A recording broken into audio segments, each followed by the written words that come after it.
नमस्कार दोस्तों, आज बात करेंगे जिस बारे में वो है फ्रेंड्स राष्ट्रीय भर्ती एजेंसी।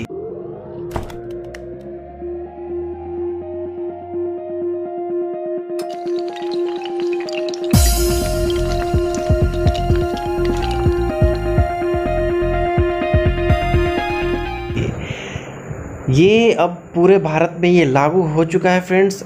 इसके तहत क्या चीज़ें बदल जाएंगी वो आप लोगों को जानना काफ़ी ज़रूरी है, क्योंकि आप लोग जुड़े हुए हैं भर्ती प्रक्रिया जो भी है गवर्नमेंट की उससे। इसको काफ़ी छोटे तरीके से मैं समझाऊंगा और पहले मैं क्लियर कर देता हूं कि इसका मेन उद्देश्य क्या है, ताकि आप लोग अभी ही समझ पाएँ और बाकी थोड़ा डिटेल में स्लाइड के माध्यम से आपको मैं दिखा दूंगा कि क्या क्या चीज़ें होंगी।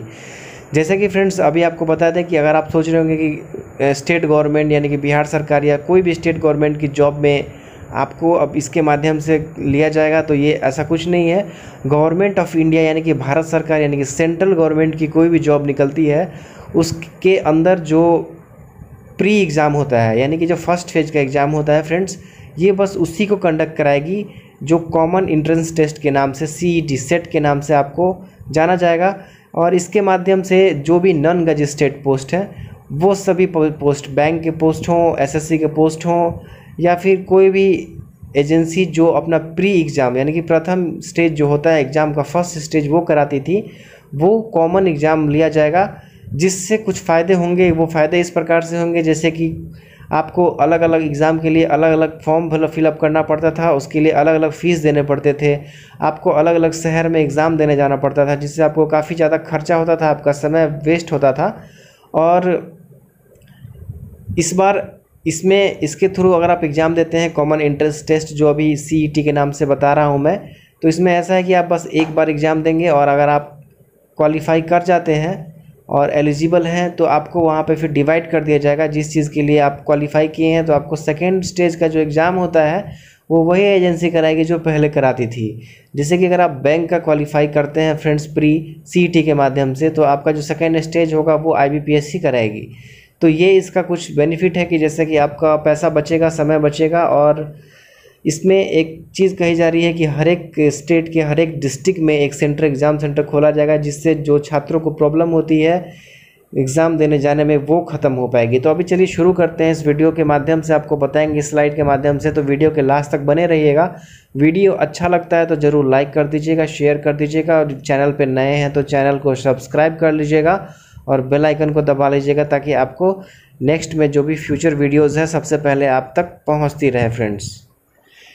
तो जैसा कि फ्रेंड्स आपके स्क्रीन पर दिख रहा होगा कि पारदर्शी और आसान भर्ती प्रक्रिया, ठीक है। अब इसमें जो पॉइंट्स है उसको जल्दी से जो मेन इसका निचोड़ है वो मैंने बता दिया है। पॉइंट के माध्यम से आपको समझा देते हैं कि वर्तमान में सरकारी नौकरियों के इच्छुक अभ्यर्थियों को विभिन्न एजेंसियों द्वारा आयोजित साल में कई परीक्षाएँ देनी पड़ती हैं, ठीक है, जिसको आपको अब नहीं देनी पड़ेंगी। अभ्यर्थियों को कई बार फीस भरनी पड़ती है और परीक्षा देने के लिए लंबी यात्रा करनी पड़ती है, जो कि अब नहीं करनी पड़ेगी। इन मुश्किलों को दूर करते हुए राष्ट्रीय भर्ती एजेंसी सरकारी नौकरियों के लिए टायर 1 की एक सामान्य परीक्षा आयोजित करेगी, जिसे कॉमन एंट्रेंस टेस्ट CET के नाम से जाना जाएगा। उसके बाद है फ्रेंड्स NRA की पहल से अभ्यर्थियों व संबंधित भर्ती एजेंसियों का बोझ कम होगा। NRA का मतलब यहाँ पर राष्ट्रीय भर्ती एजेंसी की मदद से जो प्राइवेट एजेंसियां हैं उनका थोड़ा बोझ कम होगा और एग्ज़ाम उनका प्री एग्ज़ाम यही करा लेगी, ठीक है फ्रेंड्स। नेक्स्ट स्लाइड पे चलते हैं। अब यहाँ पे आप देखिए फ्रेंड्स, नेक्स्ट है कि जो चयन प्रक्रिया में लगने वाला समय में कमी आ जाएगी, ठीक है। जो इसका सिलेक्शन प्रोसीजर होता है वो कम समय लगेगा, क्योंकि यहाँ पे जो प्री का एग्ज़ाम का रिजल्ट है वो यही निकाल देगी। उसके बाद जो आपका टायर 2 या मेंस का एग्ज़ाम होगा आपको वो अपनी पर्सनल एजेंसी जो है उसकी वो कराएगी, तो इसमें कम समय लगेगा। उसके बाद है कि समान पात्रता वाली विभिन्न एजेंसियां द्वारा आयोजित परीक्षाएं अलग अलग देने की मुश्किल ख़त्म हो जाएगी। जैसे कि एक ही लेवल के अगर 2 एग्ज़ाम हैं, जैसे कि आपको बता दें कि SSC का अगर कोई लेवल सेम लेवल का कोई एग्ज़ाम है ग्रेजुएट लेवल का, जैसे कि सिलेक्शन लेवल पोस्ट आता है 7, 6 और SSC CGL भी आता है, और जिसका आपका क्वालिफिकेशन ग्रेजुएट लेवल का है, तो उसमें अलग अलग एग्ज़ाम लिया जा रहा था। अब होगा कि फ्रेंड्स वो एक ही एग्ज़ाम लिया जाएगा, जिससे आपको समय कम लगेगा, ठीक है फ्रेंड्स। अब उसके बाद 1000 से अधिक केंद्रों पर CET आयोजित की जाएगी। 117 आकांक्षी जिले सहित प्रत्येक जिले में कम से कम एक परीक्षा केंद्र होगा। यानी कि अब इसका है कि हर एक डिस्ट्रिक्ट में इसका एक परीक्षा केंद्र खोला जाएगा, जिस कारण से छात्रों को दूर नहीं जाना पड़ेगा और उनका समय और पैसा बच पाएगा। उसके बाद फ्रेंड्स, ग्रामीण महिलाओं और वंचित उम्मीदवारों को बेहतर अवसर मिल सकेगा। आपको ये पता होगा बहुत बड़ी प्रॉब्लम है गाँव में कि गाँव की औरतों या लड़कियों को फ्रेंड्स बाहर ज़्यादा दूर एग्ज़ाम ले जाने के लिए गार्जियन अलाउ नहीं करते हैं, तो इस मुश्किल से उनको ज़रूर फ़ायदा होगा फ्रेंड्स इस मुहिम से। तो चलिए नेक्स्ट स्लाइड पर चलते हैं फ्रेंड्स। अब यहाँ पे फ्रेंड्स, नौकरी चाहने वालों को सामान्य पात्रता परीक्षा से मिलेंगे ज़्यादा विकल्प। ठीक है, तो अब है कि अगर सेम लेवल का बात की जाएगी फ्रेंड्स, सेम लेवल का कोई पोस्ट है, अप्लाई किए हैं, तो अब ज़्यादा विकल्प यहाँ पे कैसे मिलेगा। जैसे कि आपने कॉमन एंट्रेंस टेस्ट में अप्लाई किया, वहाँ पे भरे, एग्ज़ाम में पास किए, तो जितना भी गवर्नमेंट ऑफ स्टेट गवर्नमेंट की जितनी भी भर्तियाँ होंगी फ्रेंड्स, भारत सरकार की, सेंट्रल गवर्नमेंट की जो भी जॉब पोस्ट निकलेगी उस लेवल की, इंटरमीडिएट लेवल की होगी, तो आपको इंटरमीडिएट लेवल का जितना भी पोस्ट होता है सबके लिए आप एलिजिबल हो जाएंगे अगर आप प्री क्वालिफाई कर जाते हैं। आपको एक बार और थोड़ा सा एक चीज़ बता दें कि इसका 3 स्टेप में फ्रेंड्स बटेगा। फर्स्ट स्टेप होगा ग्रेजुएट लेवल, जो भी पोस्ट होगा उसका एक अलग से एग्जाम लिया जाएगा, जो इंटरमीडिएट लेवल होगा उसका अलग से लिया जाएगा और मैट्रिकुलेशन लेवल का अलग से लिया जाएगा।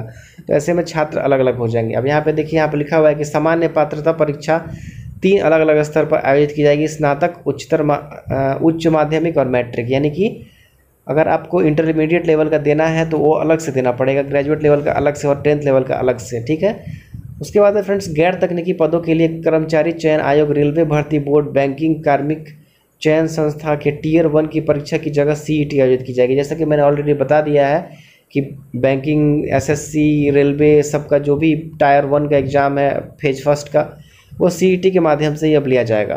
केंद्र सरकार में ग्रुप B और C के पदों के लिए उम्मीदवारों को शॉर्ट लिस्ट CET द्वारा किया जाएगा। जैसे कि आपका रिजल्ट आता है उसके अनुसार आपको ये उसके बाद कैटेगरी वाइज डिवाइड कर दिया जाएगा कि आप किस लेवल के लिए फिट बैठते हैं, लेवल B या लेवल C के लिए। चलिए फ्रेंड्स, नेक्स्ट स्लाइड पर चलते हैं।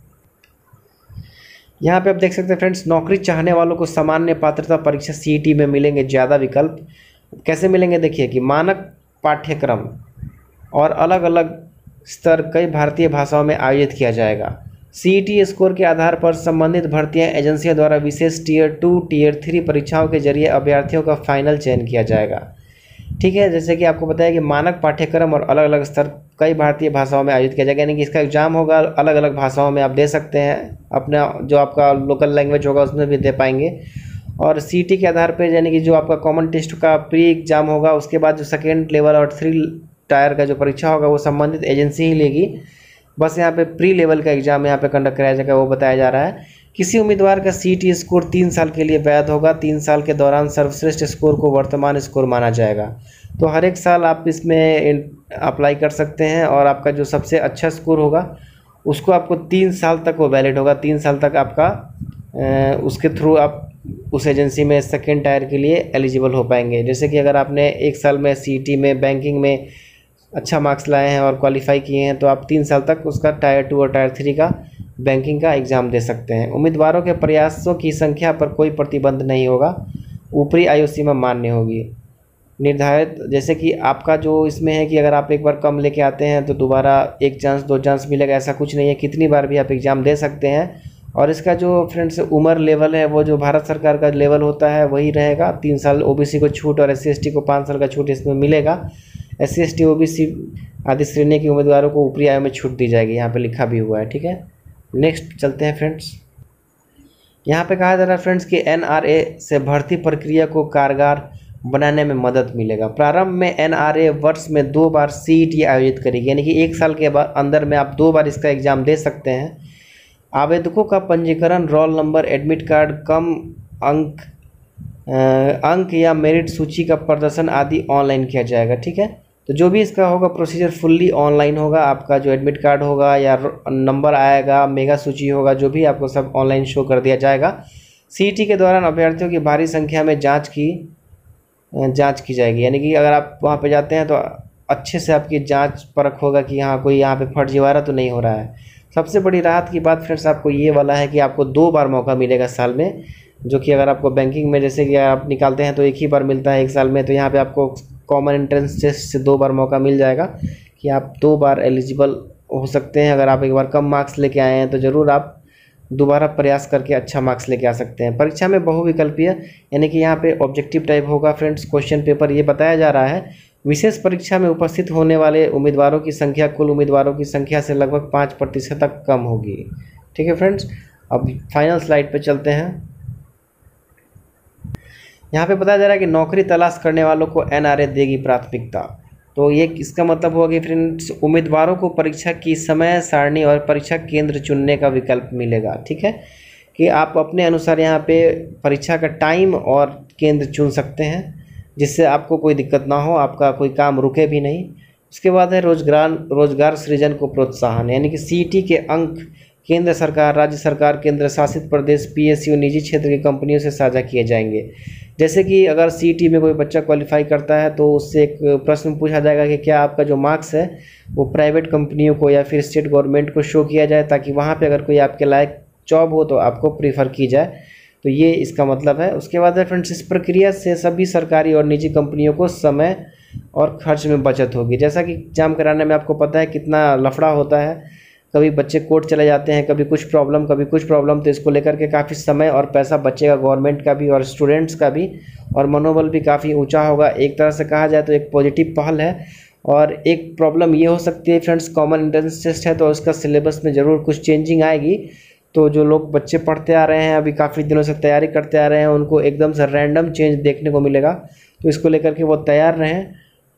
और फ्रेंड्स आपको रिक्वेस्ट करते हैं कि जो लोग नए हैं इस चैनल पर ज़रूर सब्सक्राइब कर लीजिएगा, शेयर कर दीजिएगा, और किसी को इसको समझने में थोड़ी प्रॉब्लम आती है तो ज़रूर कमेंट कर दीजिएगा, ताकि आपको और अच्छे से समझाया जा सके। फ्रेंड्स मेरे नेक्स्ट वीडियो तक के लिए फ्रेंड्स धन्यवाद।